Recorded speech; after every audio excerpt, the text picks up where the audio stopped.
Hi விவாஸ், இன்றைக்கி நான் உங்களுக்கு பாதாம் பாயசம் எப்படி செய்யுதுன்னு செஞ்சு காட்ட போகிறேன். வாங்க பார்க்கலாம். அதுக்கு முதல் நாள் நைட்டே ஒரு பாத்திரத்தில் தண்ணி ஊற்றி அதில் பாதாம் பருப்பை எடுத்து அதை நல்லா ஊற போட்டு வச்சுக்கோங்க.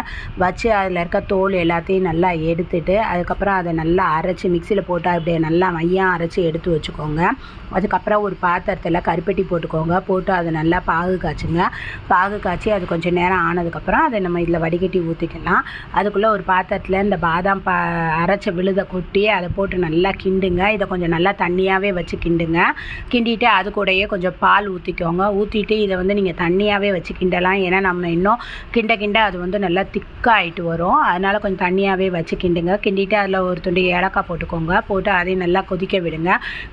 அது நல்லா கொதிச்சு திக்காக வரும்போது நம்ம ஏற்கனவே ரெடி பண்ணி வச்சுருக்க கருப்பட்டியை வடிகட்டி இதில் ஊற்றி அதையும் நல்லா கிண்டி கொதிக்க விடுங்க. அதுக்கப்புறம் நெய்யில் முந்திரி பருப்பை வறுத்து போட்டு அதையும் கொட்டி நல்லா கொதிக்க வச்சிங்கனாலே அது நல்லா திக்கான பதத்துக்கு வந்துடும். வந்த உடனே நீங்கள் இறக்கிடலாம். தண்ணியாக வேணுங்கிறவங்க கொஞ்சம் தண்ணியான கண்டிஷனில் இருக்கும்போதே இறக்கிடுங்க. சூப்பராக இருக்கும். ட்ரை பண்ணி பாருங்கள்.